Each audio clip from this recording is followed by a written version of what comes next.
Hello दोस्तों। तो चलिए आज का वीडियो स्टार्ट करते हैं। क्वेश्चन नंबर 20 तक हमने पिछले वीडियो में डिस्कस कर लिया था। 21 देख लेते हैं। इसमें पूछा है इनमें से कौन सी प्राथमिक चट्टानें कही जाती हैं। तो प्राइमरी रॉक्स कौन सी हैं इसमें? ऑप्शन ए राइट आंसर हो जाएगा। आग्नेय आग्नेय चट्टानें जो हैं, आग्नेय चट्टानें या इग्नियस रॉक जिनको हम बोलते हैं। तो आग्नेय चट्टानों को प्राथमिक चट्टान कहा जाता है क्योंकि ये चट्टान के निर्माण के क्रम में बनने वाली पहली चट्टान है। तो जो सबसे पहली चट्टान बनती है वो आग्नेय आग्नेय चट्टान ही होती है, इग्नियस रॉक ही होती है। और इसमें जो है एक जो विशेष आपको याद रखना है, इसमें कार्बन अवशेष नहीं पाए जाते हैं, इसलिए इसकी कार्बन डेटिंग से इसकी एज का पता नहीं लगाया जा सकता है या काफ़ी कठिन है ऐसा इसकी कितनी पुरानी है इसका पता लगा पाना। और ये कैसे बनती हैं? जब मैग्मा या जो लावा होता है वो पृथ्वी से निकलता है और बाहर ठंडा हो जाता है, या कई बार ये अंदर भी ठंडा हो जाता है, पृथ्वी में कहीं लावा जो है अंदर ही ठंडा हो जाए, तो इस प्रकार ये चट्टानें बनती हैं। ये चट्टान जो है परत रहित होती है, कठोर होती है और जीवाश्म रहित होती है, यानी कार्बन डेटिंग का इसमें पता नहीं लगाया जा सकता। आग्नेय चट्टानों में आपके चुंबकीय लोहा, मैग्नेटिक आयरन, इसके अलावा तांबा, सीसा, जस्ता आदि जो है बहुमूल्य खनिज पाए जाते हैं। और जो आपका ग्रेनाइट है जो आप घरों में फर्श पर यूज़ किया जाता है वो एक तरह का आंतरिक आग्नेय चट्टानें हैं। तो आंतरिक आग्नेय चट्टानें जो हैं वो ग्रेनाइट, डाइबेस, पेग्मेटाइट और पेरिडोटाइट ये होती हैं। और दूसरी तरह की बाह्य आग्नेय चट्टानें होती हैं। तो चलिए वीडियो में आगे बढ़ते हैं।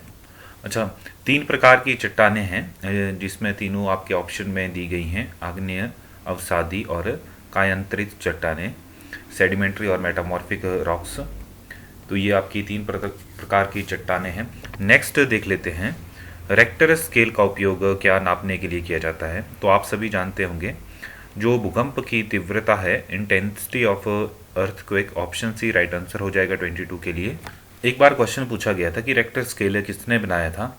तो चार्ल्स एफ रिचर, इन्होंने ये 1935 में रेक्टर स्केल ये डिवाइस बनाई थी और ये कैलिफोर्निया इंस्टीट्यूट ऑफ टेक्नोलॉजी में इन्होंने ये डेवलप किया था ये रेक्टर स्केल। और ये एक जापान के भूवैज्ञानिक थे, इनसे ये प्रेरित थे। तो 1935 याद रखेंगे आप, ये Richter scale Charles F Richter ने बनाया था, तो उन्हीं के नाम पे इसका नाम रेक्टर स्केल रखा गया। डेंसिटी ऑफ लिक्विड के लिए जो ऑप्शन है, द्रव का घनत्व जो अगर मेज़र करना हो तो उसके लिए हम क्या उपयोग करते हैं? हाइड्रोमीटर माफ़ कीजिए, हाइड्रोमीटर आप याद रखेंगे, तो यूज़ किया जाता है हाइड्रोमीटर। अगला क्वेश्चन है, यहाँ पूछा गया है सियाचिन हिमनद स्थित है। जो आपका सियाचिन ग्लेशियर है वो कहाँ पर स्थित है? ऑप्शन बी काराकोरम श्रृंखला में। ये ऑप्शन बी इसके लिए राइट ऑप्शन हो जाएगा। भारत का सबसे बड़ा ग्लेशियर है सियाचिन ग्लेशियर। सियाचिन ग्लेशियर दुनिया के सबसे लंबे पहाड़ी ग्लेशियरों में से एक है और यह भारत पाक सीमा के पास कश्मीर के काराकोरम रेंज में स्थित है। और काराकोरम रेंज जो है आपकी उत्तर से उत्तर पश्चिम और दक्षिण से दक्षिण पूर्व तक लगभग 70 किलोमीटर तक ये फैली है। और एक और क्वेश्चन यहाँ से बन जाता है कि सियाचिन ग्लेशियर को कौन सा दर्रा जोड़ता है। तो याद रखेंगे आप, खारदुंग ला पास जो है, खारदुंग ला पास ये देश का दूसरा सबसे बड़ा मोटरेबल पास है। यह लेह और सियाचिन ग्लेशियरों को जोड़ता है। तो आपका खारदुंग ला पास जो है लेह और सियाचिन ग्लेशियरों को ये दर्रा जो है जोड़ता है।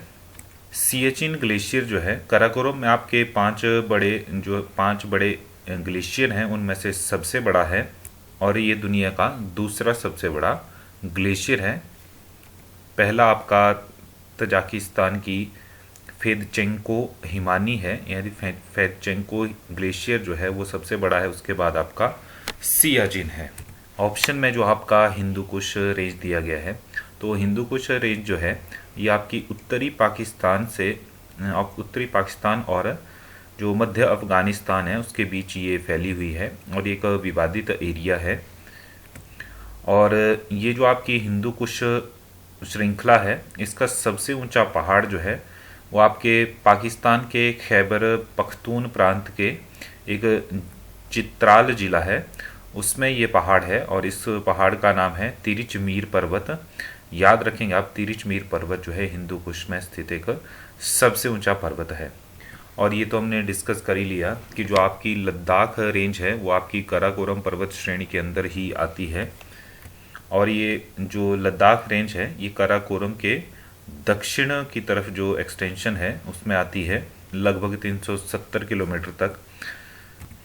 वायुमंडल का सबसे निम्नतम स्तर है, तो सबसे नीचे वाली जो लोएस्ट लेयर है आपकी एटमॉस्फेयर की कौन सी है? ऑप्शन ए राइट आंसर है क्षोभमंडल।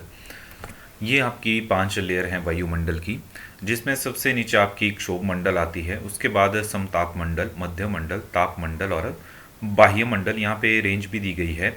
पृथ्वी से ऊपर जो 12 किलोमीटर तक है वो क्षोभमंडल है, 12 से लेके 50 किलोमीटर तक आपका समतापमंडल आ जाता है, 50 से 80 किलोमीटर तक आपका मध्यमंडल आ जाता है और 80 से 700 किलोमीटर तक आपका तापमंडल और 700 से 1,90,000 किलोमीटर तक जो है आपका बाह्य मंडल आ जाता है। और आप पिक्चर में देख भी पा रहे होंगे, ओजोन रेखा देख सकते हैं आप कहाँ है, तो आपके जो समतापमंडल की जो लाइन है वहाँ पर आपकी ओजोन लेयर होती है। और मध्यमंडल के बाहर आप देख सकते हैं मध्यमंडल पर आपको एक कॉर्मन रेखा, ये कॉर्मन लाइन देखने को मिलेगी। तो ये क्वेश्चन भी पूछे जा सकते हैं। और आपके जो भी हवाई जहाज़ हैं वो कहाँ पर उड़ान भरते हैं, तो ये पूछा जाता है। ये क्वेश्चन पहले भी रिपीट हो चुका है। तो आपके हेलीकॉप्टर और हवाई जहाज हैं नॉर्मली क्षोभमंडल में ही ये उड़ान भरते हैं, या कुछ विशेष तरह के जो हवाई जहाज़ है वो क्षोभमंडल और समतापमंडल की जो लाइन है वहाँ तक भी उड़ान भर सकते हैं। यहाँ देख सकते हैं ट्रोपोस्फियर, स्ट्रेटोस्फियर, मेसोस्फियर, थर्मोस्फियर और एक्सोस्फियर, ये 5 लेयर्स हैं। हिंदी में भी देख ली हमने, इंग्लिश में भी देख ली। चलिए अगला क्वेश्चन देख लेते हैं। नेक्स्ट क्वेश्चन भी इसी से पूछा गया है। सामान्यतः किस ऊंचाई पर पक्षाभ मेघ पाए जाते हैं? तो आप देख सकते हैं ऑप्शन ए जो है राइट आंसर है, 6 से 12 तक। 6 से 12 तक जो है आपका हमने पढ़ा ट्रोपोस्फियर है, यानी क्षोभमंडल है 6 किलोमीटर, माफ कीजिए 0 से 12 किलोमीटर तक, यानी पृथ्वी से ऊपर 12 किलोमीटर तक। और उसी में ही आपके पक्षाभ मेघ जो हैं साइरस क्लाउड ये पाए जाते हैं। ऑप्शन ए जो है राइट आंसर हो जाएगा 25 के लिए। अगला क्वेश्चन हमसे पूछा गया है, वह महासागर जिसकी गहराई सबसे अधिक है। तो यहाँ पे 4 ऑप्शन दिए गए हैं, इसमें से किस महासागर की जो गहराई सबसे अधिक है? तो प्रशांत महासागर, ऑप्शन बी राइट आंसर हो जाएगा इसके लिए। और जो सबसे डीप एरिया है आपका पैसिफिक ओशियन में, वो मरियाना ट्रेंच में है। और इसको जो है चैलेंजर डीप नामक जगह से जो है लोकेशन है इसकी, चैलेंजर डीप मरियाना ट्रेंच में पैसिफिक ओशियन में ये सबसे गहरा पॉइंट है। और इसकी डेप्थ जो है लगभग 10,935 जो है मीटर है, या फिर फीट में देखें तो 35,875 फीट के आसपास जो है इसकी डेप्थ है। जबकि ऑप्शन डी जो आर्कटिक महासागर है, इसकी बात की जाए तो ये ऐसा महासागर है जिसकी सबसे कम जो है एवरेज डेप्थ है, लगभग 3,953 फीट ही इसकी जो एवरेज डेप्थ है। तो ये एक तरह से देखा जाए तो उथला ओशियन है आर्कटिक आपका, और पैसिफिक का तो आपने देख ही लिया इसकी सबसे ज़्यादा जो डेप्थ है। चलिए नेक्स्ट क्वेश्चन देखते हैं। उच्च ज्वार भाटा को कहा जाता है, तो हाई टाइड्स हैं तो इनको हम क्या कहते हैं? तो ऑप्शन बी स्प्रिंग टाइड्स इसके लिए राइट आंसर हो जाएगा। बहत ज्वार है ये कहा जाता है उच्च ज्वार भाटा को, तो 27 का भी राइट ऑप्शन है। तो उच्च ज्वार भाटा कब आता है? जब पृथ्वी का जल जो है चंद्रमा के निकट होता है, उस समय चंद्रमा के गुरुत्वाकर्षण जो आपकी ग्रेविटी है उसके कारण जो है जल अभिकर्षित होता है और उच्च ज्वार भाटा आते हैं। तो पूर्णिमा एवं अमावस्या के दिनों में सूर्य, चंद्रमा और पृथ्वी जो है तीनों एक सीध में होते हैं और उस समय उच्च ज्वार भाटे आते हैं। तो जो टाइड है वो तो नॉर्मली रोज ही आते हैं, लेकिन उच्च ज्वार भाटा जो है लगभग 20% तक नॉर्मल टाइड से ऊंचा हो सकता है, उठ सकता है। तो ये चीज़ याद रखेंगे। चलिए नेक्स्ट देख लेते हैं। The plants which prepare their own food are called. तो जो भोजन बनाते हैं स्वयं पादप या प्लांट्स अपना, तो उन्हें क्या कहा जाता है? तो ऑप्शन बी ऑटोट्रॉपस जो है इसके लिए राइट आंसर हो जाएगा। यहाँ पे दो टर्म आती हैं आपकी, ऑटोट्रॉपस और हेट्रोट्रॉपस। ऑटोट्रॉपस को अगर हम हिंदी में कहें तो स्वपोषी इसके लिए वर्ड है। स्वपोषी मतलब स्वयं को पोषण देने वाला, और इसके विपरीत आपका हेट्रोट्रॉपिक जो है उसका मतलब होता है परपोषी, यानी जो दूसरी जगह से पोषण लेता है। तो स्वपोषी में तो आपके जितने भी ग्रीन प्लांट्स हैं वो आ जाते हैं, क्योंकि ये कार्बन डाइऑक्साइड और वाटर के साथ जो सूर्य की किरणों से जो है अपना भोजन बनाते हैं। आपको पता है फोटोसाइनेथिसिस आपने पढ़ा होगा, उसके द्वारा जो है स्वपोषी जितने भी प्लांट्स हैं वो अपना खाना बनाते हैं। इसके उल्टा जो आपके परपोषी यानी हेट्रोट्रॉपिक होते हैं, हेट्रोट्रॉपस भी बोलते हैं, उसमें जो है जो जीव हैं वो अपना खाना खुद नहीं बना सकते। जैसे जानवर हैं वो, उनको अगर कार्बन डाइऑक्साइड और पानी मिले तो अपना भोजन नहीं बना सकते उससे। और ये भोजन पर जो है, भोजन के लिए अन्य जीवों पर जैसे इंसानों पर या दूसरे जीवों पर ये निर्भर रहते हैं एक तरह से। तो इसे ही हम हेट्रोट्रोफस या परपोषी की श्रेणी में डालते हैं। तो ग्रीन प्लांट्स की यानी प्लांट्स की बात हुई है, तो ऑप्शन बी ऑटोट्रोपस यानी परपोषी, माफ कीजिए स्वपोषी जो है इसके लिए राइट ऑप्शन हो जाएगा। नेक्स्ट देख लेते हैं। इसमें पूछा है ओजोन तीक्ष्णता का मुख्य कारण है। अगला क्वेश्चन पूछा गया है ओजोन क्षीणता का मुख्य कारण यानी ओजोन डेप्लीशन जो हो रही है उसका मेन कॉज क्या है? ऑप्शन बी राइट आंसर है क्लोरोफ्लोरोकार्बन जो है CFC। इसके साथ ही हेलोन्स गैसेस जो हैं वो भी इसका कारण है, और नॉर्मली जो है ये गैसेस एरोसोल स्प्रे और कैंस हैं उसमें, और रेफ्रिजरेंट्स जो होते हैं उसमें पाई जाती है आपकी, जो कि एटमॉस्फेयर को नुकसान पहुंचाती हैं, ओजोन को माफ़ कीजिए। इसमें बताया गया है कि जब क्लोरीन और ब्रोमाइन के एटम्स आते हैं कांटेक्ट में ओजोन के साथ स्ट्रेटोस्फीयर में आपके, तो वो क्या करते हैं, ओजोन के जो मॉलिक्यूल्स हैं उनको डिस्ट्रॉय करना शुरू कर देते हैं, जिससे जो है हमारी ओजोन क्षीणता यानी ओजोन डेप्लीशन जो ओजोन में ख़राब हो रही है वो इस क्लोरोफ्लोरो कार्बन्स की वजह से या क्लोरीन और ब्रोमाइन के एटम्स जो कांटेक्ट में आते हैं ओजोन में उसकी वजह से ये खराब हो रही है हमारी ओजोन परत। चलिए नेक्स्ट देखते हैं। 29 के लिए बी राइट ऑप्शन था। इसमें पूछा गया है किस महाद्वीप में सबसे अधिक जनसंख्या है? तो आप सभी जानते होंगे इसका आंसर, ऑप्शन बी जो है राइट आंसर है इसके लिए। तो एशिया की सबसे ज़्यादा जो है पॉपुलेशन है, और लगभग 2020 के आंकड़े अगर आप देखेंगे 2020 के आंकड़ों के बेस पे, तो लगभग 4.5 अरब जो है आपकी पॉपुलेशन एशिया में ही है, जो कि टोटल पॉपुलेशन जो आपकी अर्थ पे है, वर्ल्ड में है, उसका 59.54, तो लगभग 59.5% या मोटा मोटा आप 60% बोल लीजिए। तो 60% पॉपुलेशन जो है आपकी सिर्फ और सिर्फ एशिया में है। इसके बाद दूसरे नंबर पे जो है पॉपुलेशन हमारी अफ्रीका में आती है। तो ऑप्शन डी में अफ्रीका भी दिया गया है, लगभग 17%, 17.20% अफ्रीका में है। यूरोप में आ जाती है आपकी लगभग 9.59%, यानी 10% लोग भी नहीं हैं यूरोप में।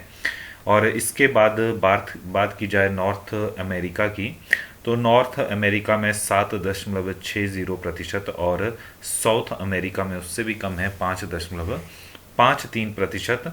ऑस्ट्रेलिया में आपकी पाई जाती है लगभग 0.55%, और अंटार्कटिका में आपकी कोई भी पॉपुलेशन नहीं पाई जाती है उस कॉन्टिनेंट पर। तो चलिए आगे बढ़ते हैं। तो किस पेड़ की छाल से कुनैन निर्कर्षित की जाती है? तो आपकी कई बार इसको चिंचोना या सिनकोना भी पढ़ा जाता है, दोनों ही प्रोनाउंसिएशन इसकी की जाती हैं। ऑप्शन बी राइट आंसर हो जाएगा। कुनैन जो है वो निकाला जाता है आपके चिनचोना या फिर आप सिनकोना वृक्ष भी बोल सकते हैं इसको, झाड़ी या वृक्ष। चिनचोना जो है एक सदाबहार पादप है जो कि झाड़ी है, जो झाड़ी अथवा एक झाड़ी के रूप में भी हो सकता है और एक ऊंचे पेड़ के रूप में भी ये पाया जाता है। और एक रूबिएसी जो प्रजाति की वनस्पति है ये, और इसकी छाल से जो है, जो इसकी छाल होती है उससे कुनैन नामक औषधि जो है प्राप्त की जाती है, जो कि मलेरिया के बुखार में दवाई बनाने में काम आता है। तो चलिए नेक्स्ट क्वेश्चन देख लेते हैं। भारत का कौन सा देश विश्व का चीनी का कटोरा नाम से जाना जाता है? तो क्यूबा ऑप्शन सी जो है राइट आंसर है। और चीनी का कटोरा तो आपने देख लिया। उसके बाद क्वेश्चन पूछा जाता है कि विश्व में सबसे ज़्यादा चीनी जो बनाई जाती है, उगाई जाती है, क्योंकि गन्ने से होती है ये पैदा, तो कहाँ पर होती है? तो सबसे पहले तो आपका ब्राज़ील जो है उसका नाम आ जाता है, दूसरे पर भारत का नाम आता है। और वर्ष 2021-22 में फाइनेंशियल ईयर में तो जो भारत जो था उसने ब्राज़ील को भी पीछे छोड़ दिया था चीनी उत्पादन में। वैसे याद रखेंगे ब्राज़ील के बाद भारत का नाम आता है। और चाय का कटोरा जो है वो आपका ऑप्शन सी क्यूबा आप याद रखेंगे। और भारत के बाद तीसरे नंबर पे चीन का भी नाम आप याद रखेंगे। और चीनी के साथ साथ ही अगर एक और जो जिसमें ब्राज़ील नंबर वन पर है, तो याद रखेंगे विश्व में चुकंदर जो है, चुकंदर का सबसे बड़ा उत्पादक देश भी ब्राज़ील ही है। नेक्स्ट क्वेश्चन देख लेते हैं। यहाँ पूछा गया है मानसून क्षेत्र में अधिकतम वर्षा होती है। तो मानसून क्षेत्र में जो है आपके समर्स में, ग्रीष्म ऋतु में, ऑप्शन ए राइट आंसर है, उसमें सबसे अधिकतम वर्षा होती है। 34 देख लेते हैं। इसमें पूछा गया है न्यूजीलैंड की राजधानी क्या है? तो आप सभी जानते होंगे, ऑप्शन डी वेलिंगटन इसके लिए राइट आंसर है। मेलबॉर्न जो ऑप्शन ए है वो आपके ऑस्ट्रेलिया में है और ऑस्ट्रेलिया की राजधानी आपकी कैनबेरा है। जबकि ऑप्शन बी में रोम दिया गया है, तो रोम जो है आपकी इटली की राजधानी है और फ्रांस की राजधानी है आपकी पेरिस, ऑप्शन सी में दिए गए हैं। तो चलिए नेक्स्ट क्वेश्चन की तरफ बढ़ते हैं। भारत के सबसे उत्तरी बिंदु पर सूरज की किरणें हमेशा होती हैं। तो जो हमारा नॉर्थ का एरिया है, उत्तरी बिंदु है, इसमें सूर्य की किरणें जो है हमेशा, ऑप्शन बी तिरछी, ऑब्लिक या तिरछी जो है राइट ऑप्शन है इसके लिए 35 के लिए। 36 में हमसे पूछा गया है हिमालय की रानी है, तो हिमालय की रानी कौन है? तो हिमालय की रानी अगर आप गूगल करेंगे तो आपको बहुत सी जगह जो है दार्जिलिंग देखने को मिलेगा। ऑप्शन में कंचनजंगा है जो कि विश्व की तीसरी सबसे ऊंची चोटी है और यह सिक्किम के उत्तर पश्चिम भाग में नेपाल की सीमा पर है। और ये जो है दार्जिलिंग से लगभग 74-75 किलोमीटर पश्चिम उत्तर में स्थित है। तो हिमालय की रानी के रूप में आप दोनों नाम याद रखेंगे, कंचनजंगा और दार्जिलिंग। अगर ये दोनों ऑप्शन कभी भी एक साथ नहीं आएंगे। तो चलिए नेक्स्ट देखते हैं। यहाँ पर नंदा देवी पर्वत भी दिया गया ऑप्शन सी में। तो नंदा देवी पर्वत जो है वो कंचनजंगा के बाद दूसरे सबसे ऊंचे पर्वत हैं। ये भी हमारी जो है हिमालय पर्वत श्रृंखला है उसी श्रेणी में आता है और ये उत्तराखंड राज्य में आपके आते हैं। अगला क्वेश्चन हमसे पूछा गया है अरब सागर में कौन सी नदी गिरती है? तो अरब सागर में आपकी नर्मदा नदी, ऑप्शन ए राइट ऑप्शन हो जाएगा इसके लिए। इसके अलावा यहाँ पे जो ऑप्शन दिए गए हैं उसमें नर्मदा के साथ आप ताप्ती का नाम भी जोड़ दें, तो नर्मदा और ताप्ती जो है आपकी अरब सागर में गिरती हैं। और सिंधु नदी, जो सिंधु नदी है, लेकिन ये भारत में नहीं आती, पाकिस्तान से गिरती है। तो चलिए देखते हैं, मतलब भारत से आप नर्मदा और ताप्ती याद रखेंगे। नेक्स्ट है सबसे अधिक उपजाऊ मिट्टी है। 4 तरह की यहाँ पे ऑप्शन दिए गए हैं, काली मिट्टी, लाल मिट्टी, लेटराइट और जलोढ़ मिट्टी। तो इसमें जलोढ़ मिट्टी जो है ऑप्शन डी वो आपकी सबसे ज़्यादा फर्टाइल है। नेक्स्ट है diamond mines in India are located in. जो हीरे की खदानें हैं वो भारत में कहाँ पर स्थित हैं? ऑप्शन बी राइट आंसर है आपके मध्य प्रदेश में। तो बात की जाए तो भारत के आंध्र प्रदेश, छत्तीसगढ़ और मध्य प्रदेश में जो है हीरे के भंडार हैं, हीरे की खदानें हैं। लेकिन इसमें से जो वर्तमान में हम देखें तो मध्य प्रदेश की जो पन्ना हीरे की खान है, पन्ना नाम की, वही जो सिर्फ है हीरे का उत्पादन कर रही है, या सिर्फ वहीं से फिलहाल जो है हीरा निकाला जा रहा है। तो ऑप्शन बी राइट आंसर हो जाएगा। 40 देख लेते हैं। इसमें हमसे पूछा गया है भारत में कॉफ़ी उत्पादन में अग्रणी राज्य है। तो भारत में किस जो राज्य में है सबसे ज़्यादा कॉफ़ी उत्पादन किया जाता है? ऑप्शन सी याद रखेंगे आप, आपके कर्नाटका में जो है सबसे ज़्यादा कॉफ़ी उत्पादन किया जा रहा है। तो कर्नाटक में जो है लगभग 53% जो है कॉफ़ी उसका उत्पादन किया जाता है। इसके अलावा केरला में भी आपका कॉफ़ी का उत्पादन होता है, और जो टोटल परसेंटेज के हिसाब से हम यहाँ पे देख रहे हैं तो 28% लगभग जो है केरला में कॉफ़ी उत्पादन किया जाता है। इसके बाद नाम आता है तमिलनाडु का, और तो तमिलनाडु में ये प्रतिशतता जो है लगभग 11% है। तो लगभग आधा से अधिक जो कॉफ़ी है भारत में वो सिर्फ और सिर्फ कर्नाटका से ही आती है। और सुपारी जो है आपकी, सुपारी उत्पादक में भी कर्नाटका जो है प्रथम है। तो एक तो कॉफ़ी और सुपारी याद रखेंगे आप। केरल की बात करें तो लिटरेसी रेट में भारत में केरल नंबर 1 है। चलिए आगे बढ़ते हैं। इसमें पूछा गया है 41 में हमसे, इसमें से कौन सी भारतीय संविधान की एक विशेषता नहीं है? तो संघीय सरकार ये होती है, सरकार का अध्यक्षीय स्वरूप, स्वतंत्र न्यायपालिका और सरकार का संसदीय स्वरूप। तो ऑप्शन बी जो है राइट आंसर है। ऐसी संविधान में कोई भी विशेषता नहीं है भारतीय संविधान में, यानी सरकार का अध्यक्षीय स्वरूप नहीं है, प्रेसिडेंशियल फॉर्म ऑफ गवर्नमेंट नहीं है, फेडरल है, इंडिपेंडेंस ऑफ जुडिशरी है, और पार्लियामेंट्री फॉर्म ऑफ गवर्नमेंट है। तो ये सारे हैं। नेक्स्ट देख लेते हैं 42, जो कि इस वीडियो का लास्ट क्वेश्चन भी है। इसमें पूछा गया है सार्वत्रिक वयस्क मताधिकार प्रदर्शित करता है कि भारत एक ऐसा देश है जो, तो universal adult franchise show that India is a country which is, तो प्रजातांत्रिक है भारत हमारा, यानी डेमोक्रेटिक है। तो जो मताधिकार का प्रयोग है, वयस्क मताधिकार का, वो दिखाता है कि भारत एक प्रजातांत्रिक देश है। आपको पता भी होगा कि भारतीय संसद ने वर्ष 1988 में जो था, जो 62nd आपका संविधान संशोधन था, याद रखेंगे आप, 62वां 62nd आपका संविधान संशोधन 1988 में। तो इसमें जो था मतदाता की जो आयु सीमा थी वो घटाई गई थी 21 वर्ष से 18 वर्ष। तो याद रखेंगे आप, पहले 21 वर्ष के लोगों को ही या इससे ऊपर के लोगों को मताधिकार का प्रयोग था, लेकिन 1988 में 62nd जो आपका संविधान संशोधन हुआ था उसमें ये उम्र घटाकर 18 वर्ष कर दी गई थी। और उस समय जो थे देश में प्रधानमंत्री थे राजीव गांधी जी, और ये 20 दिसंबर 1988 को हुआ था। तो ये डेट भी याद रखेंगे आप, 20 दिसंबर 1988 को 21 साल से 18 साल जो था उम्र की गई थी मताधिकार की। तो चलिए आज की वीडियो में इतना ही। वीडियो आपको अच्छा लगता है तो लाइक शेयर करते रहिए, और चैनल को ज़रूर सब्सक्राइब करिए। धन्यवाद।